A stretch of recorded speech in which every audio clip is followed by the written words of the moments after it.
Hey everybody, it's John Kirk with Travel Pulse Canada. How are you today? We're continuing on with our exclusive series of interviews from with the leading travel executives from the Canadian travel industry. One thing I just want to be clear about before we get started today is this is a forum that is largely built around providing information and updates for the travel industry and travel agents specifically. So we'll have a lot of agents on today. Hopefully, that will be listening in and taking note of a lot of the information that Frank Demarinis, our guest, is going to pass on. So, with that said, we'll be hiding any comments that are not necessarily relevant or helpful for this discussion from consumers, as this is a specifically a trade update from the President and CEO of Travel Brands, Frank Demarinis. Frank, thanks very much for joining us today. We know you've got lots and lots and lots on the go.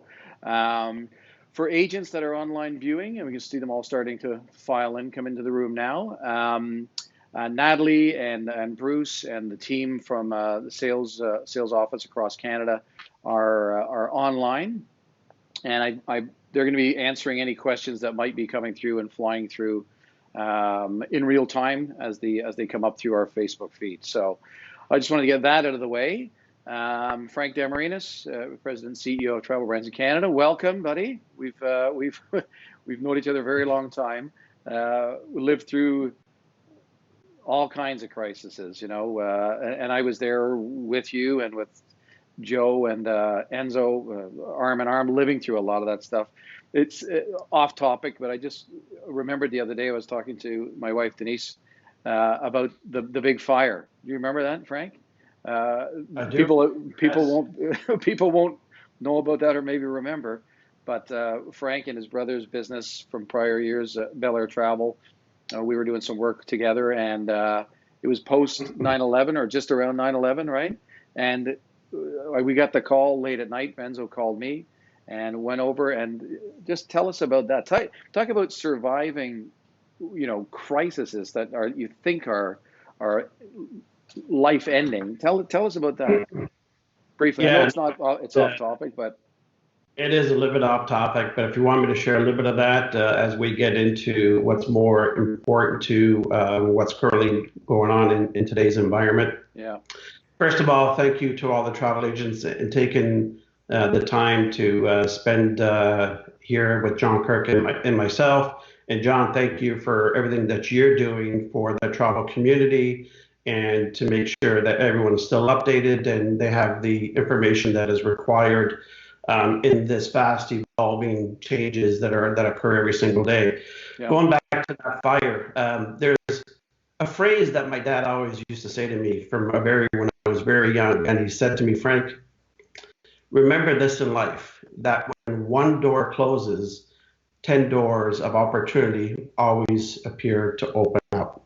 Yeah. And it's something that you may not see today in front of you, but it just happens, and you have to know and believe in that theory. And it was no different in the fire. And when that fire broke out, not our fault, to another tenant above us that impacted us over at RedTag at the time. Sorry, Bel Air at the time, not RedTag. We were shocked. And how do you deal with that shock? And, we were at a moment in time where everything was gone up in smoke.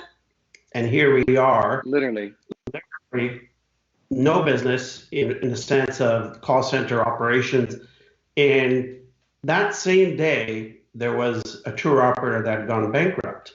That same day. Yep. So called up that tour operator and I said, I need your space. We took our servers over there and we were up and running by 12 o'clock the next day in the afternoon. I remember. So one tragedy happened, and then there was an instant solution to the outcome. But yeah, it was. And when you say up in smoke, so people understand the magnitude of this fire, the entire structure melted. The steel melted. The heat was so bad, And to see the mobilization of and the resilience and being able to turn around through that was remarkable. So it just stuck me the other day. I know when we're standing there looking at the fire between all four of us going, this is nuts. So when you look back at these things, it seems like a distant memory, but it was catastrophic at the time. I do want to just add, with respect to any comments that come from consumers in our feed today, you've got your travel agent that you would have been dealing with, that you had processed your booking with. So any questions or comments you have from them, there's a very transparent relationship going on right now between the travel advisors and tour operators and providers. So they'll have all the answers for you. So I would defer and recommend all those questions be directed to your travel advisor that you originally dealt with. So your big changes the other night, Monday evening, late into the evening, where the Ontario government made a big shift in their position with respect to the Travel Industry Act. It's had a very, very big impact, I think, on travel advisors.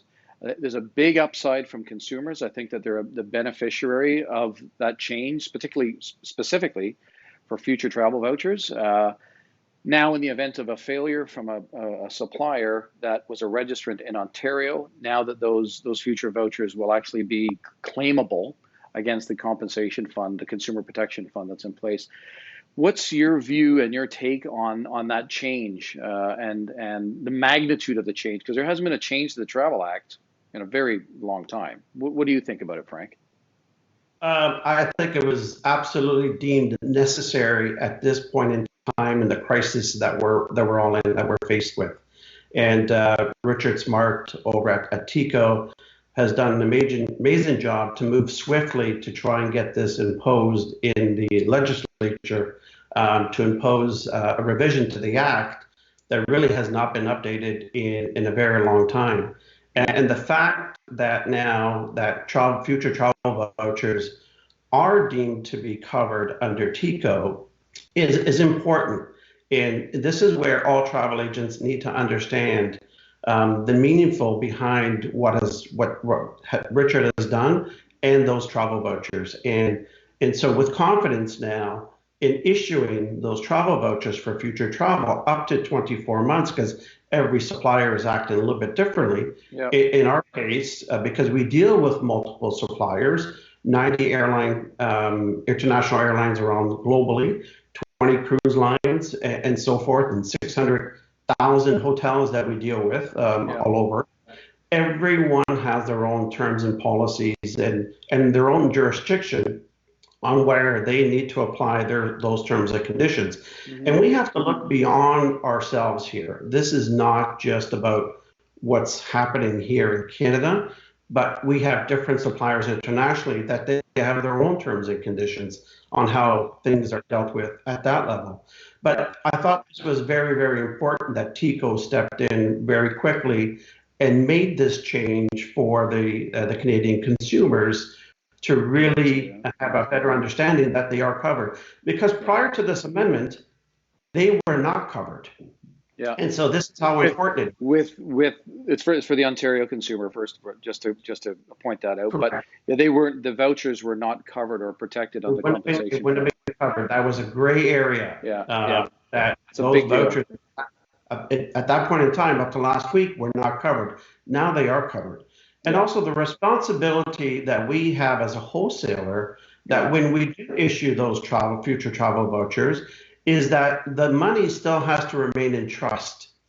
And that's also important, is if there is ever a failure in the industry, we still have to comply, so that future travel voucher has to stay on our books as on our balance sheet. So very important to understand that. We're actually going to have Richard Smart, who's the president and CEO for TICO.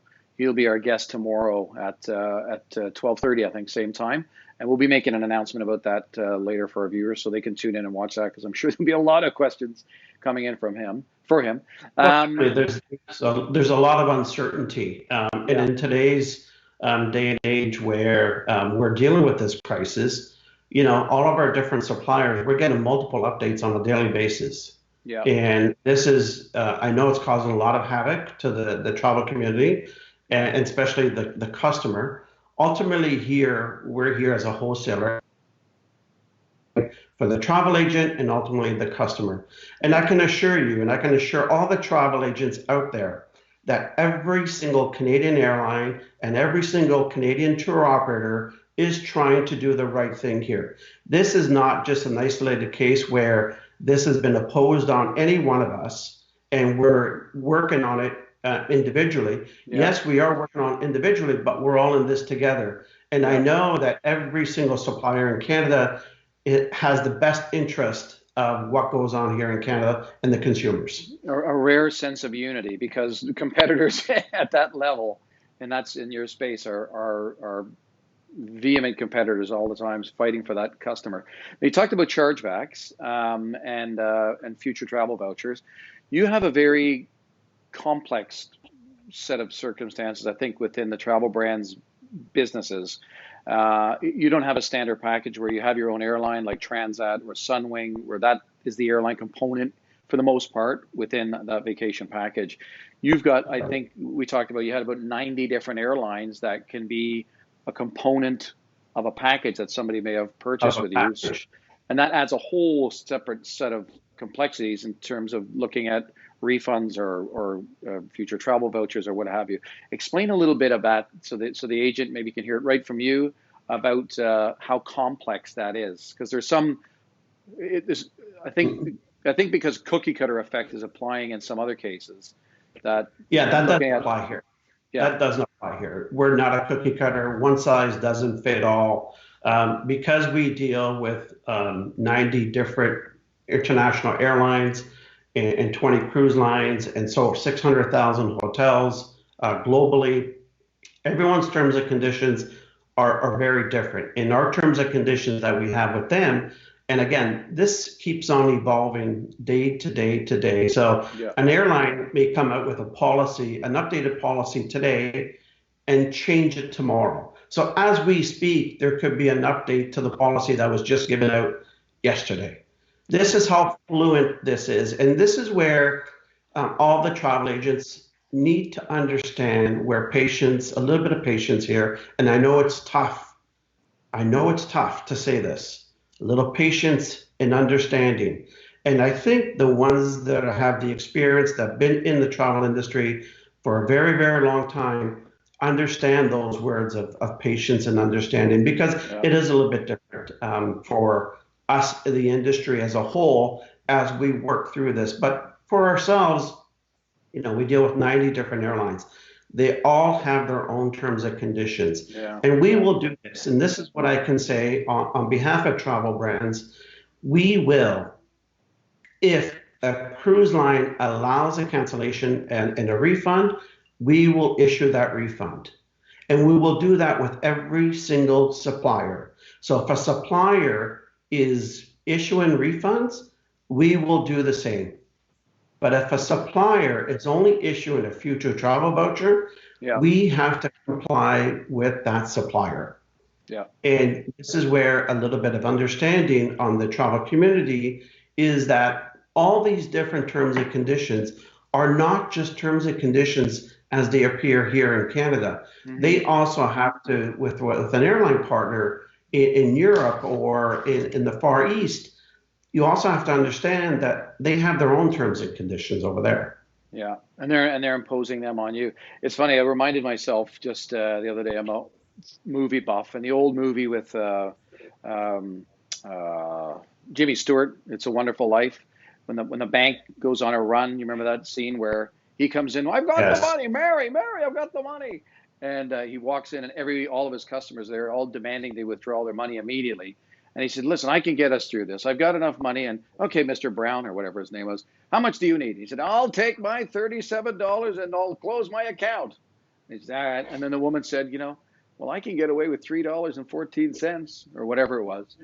So that's really rallying around a community.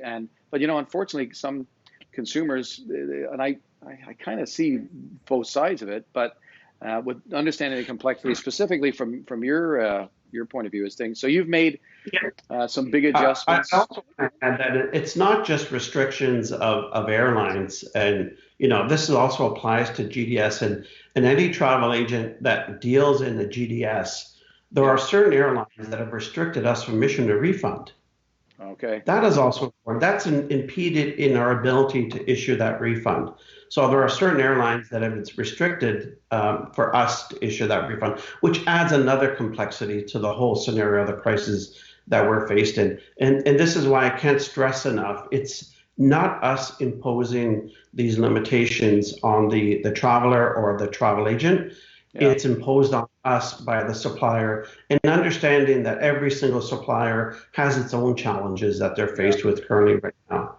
And you Travel Brands and your business were probably one of the first to recognize the real threat that potentially had for Canadians, and made the bold step at the time to cancel your national product launches, your VIP events, and subsequent to that, you've made internal changes and structural changes. How difficult is, I asked the question to Andrew Dawson and to Joe Adamo, how difficult is that, an emotional toll on everybody from senior management to frontline to ops people? What's it like inside? What's the morale and the tone like inside? Well, we're a very close-knit family in the Travel Runs family, and I can't express my sincere gratitude to every single employee that we have in the family. As difficult as it is, everyone understands the crisis that we're in. It's not just our industry. Our industry is one of the most industries that have been widely affected Yeah. by the crisis because of the border closings and limitations that we've had. But there's been a tremendous amount of understanding, tremendous amount of that's the reasons why I do what I do for the family.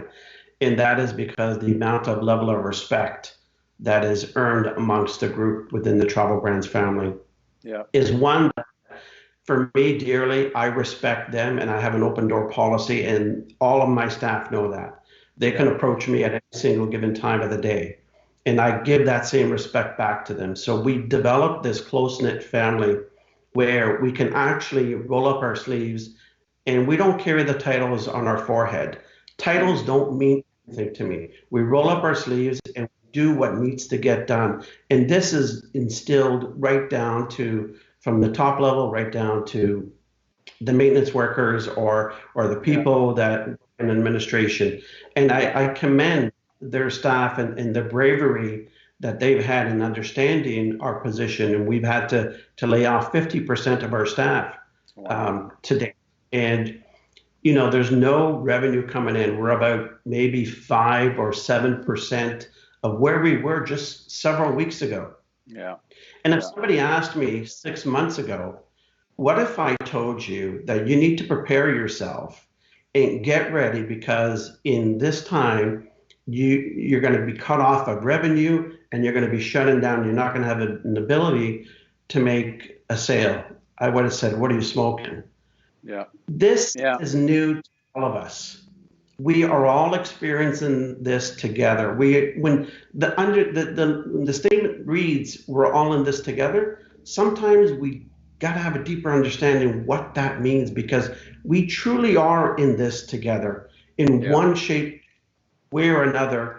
It's underlining our strength and what we love to do as a community. Yeah. And we love to sell travel. We love the tourism industry. We love to sell that vacation package. We love putting smiles on people's faces. But Yeah. now that we're in time of crisis, we also need to be there for not only just the staff, but also for the customer and do what's right for the travel agents as well. And I'm going to bring up a topic that's it's it's on everybody's mind because we've received a lot of controversial posts and input from consumers on our site related to these interviews and the position that the trade has been forced into taking and the support that it's had from the CTA and from TICO. And I don't know with certainty, but one can assume that the OPC in Quebec and the BC Regulatory Fund will also follow the lead of TICO. But what's your views on, and holistically, what's your views on this anger and hatred? We've had posts on our site, which are still there, that are from individuals like they're calling travel agents traders, and you know, it's like there's this real venomous anger and hate towards travel agents from the consumer, and I just want to get your take on that, and from a human perspective, you know, not necessarily from a corporate perspective, because it's a bit alarming to me. Yeah, in this time of crisis, John, you're going to get different mixed of emotions from everyone. We all want instant gratification on the situation, and to get instant gratification at this time of crisis, sometimes we don't have the answers to that difficult question. And so it causes a little bit of fear, causes a little bit of panic, and it causes a lot of anger. And this is where I would say to the community, and this is why it's important that I put out something to the travel community in how I feel, because you know I was a travel agent for a very long time. I understand the frustration that they're going through on the front line right now, and some of the feedback and the anger that they're getting. You know, my sister is a travel agent for RedTag, and one customer had her in tears. This is the amount of level that the anger that we're dealing with. This is real, but this is not. You know, this is a situation where this not. You know, it's been not imposed by us to them. It's imposed on us and how we're dealing with it. But what I can say, you know, where there is a lot of anger, there's a lot of goodness that is coming out of this as well. And because the travel agents have remained professional, continue to remain professional, and they're doing everything they possibly can to try and accommodate their clients. And so we hear a lot about the bad, but what about all the good that the agents have done and accomplished and satisfied their clients? No one ever wants to talk about the goodness that's been done. And I think this is where you need to put things in perspective and understanding. And it goes back to that patience and understanding. Yeah. I appreciate your candid opinion on that. What do you think it's going to look like a year from now in terms of not necessarily capacity, but just in year-over-year sales? So let's say we're in December 2020, January 2021, year-over-year monthly sales volumes. Where do you think we're going to be at? If I had a crystal ball to tell you 120%, it would be totally different. But you know, I think we need to be realistic, and we need to meet our expectations, and understanding the global effect of financially where this is going to lead. You know, and I can say we're doing all the right things, even currently right now, where we have a limited amount of staff that are coming in. We are focused. We're not focused on today. We're focused on how we're going to come out. So, you know, some of the initiatives that were taking place right now to start setting up webinars in the month of April to engage travel agents to not only to get a better experience on product knowledge that we're going to be setting out, but some of the new tools and functionalities that we worked on in travel brands that we've been working on over the past year. And some of those things that we're working on is self-servicing tools that will help the travel agents to continue to work with us in a more efficient and effective way. And we're coming out with another tool, hopefully in the next several days, where if the travel agent gets a call from their customer and they want to accept the future travel vouchers or waive the future travel vouchers because they're going to be claiming through their insurance, we're going to automate that process, and we plan to get that out on the access page in the next couple of days. And let us know about that. If we can help communicate that, we'd be happy to do that. So perfect. Okay, Frank, I appreciate your time because I know you're a busy guy. You got a lot on your plate these days. Any last minute words or a message that you want to send out to all those that are watching that will watch this later on today and tomorrow? Thank you. Once again, to all the travel agents, our commitment to you is always and will always be that we have your back, and we are doing everything that we possibly can in this very difficult moment that we're all in time of crisis that we're all faced with. And no one, I can assure you that no one, and I mean no one, no passenger is going to be left stranded in the sense where there's uncertainty. With us in Travel Brands, I've been speaking to headquarters in Japan. They've reassured me to the Canadian market in what they've acquired between ourselves, Merit, and Johnview, is that we have the backing to support the Canadian initiatives. So I want to reassure that all the travel agents that we're going to weather this storm. We're going to weather it together. This is not something that can be done individually, and we're going to do it together. We're going to do it together in a sense where we become stronger and better. And we're going to work on the different tools that we can help you support your initiatives. And I know, everything in the call center in the last several weeks, and just not us, but from every single supplier, has been hectic. Yeah. We didn't have a crystal ball. We are learning as we go along. And this is something that is also very important to recognize, is there was no way for anyone to prepare for the amount of magnitude and the way it was put upon us to help us prevent some of this. So yeah, we are working. This is fluent, and we're going to continue to be here to support you and to have your initiatives in your best interest at hand. Couldn't have said it better myself, Frank. Thanks very much, Frank Demarinis, President and CEO of Travel Brands here in Canada, part of the HIS group of companies worldwide. Thanks very much for taking the time with us, and hope you have a good rest of the day. I know it's tough, but we carry on. We carry on. All right. Thanks, Frank. Thanks for watching, everybody. Tomorrow, watch for our timing. We've got Richard Smart coming on, President and CEO for TICO. We appreciate your support. I'm going to come into my home studio now, and I'm going to hit finish. Thanks, Frank. See you later. Thanks, everybody. Thank you.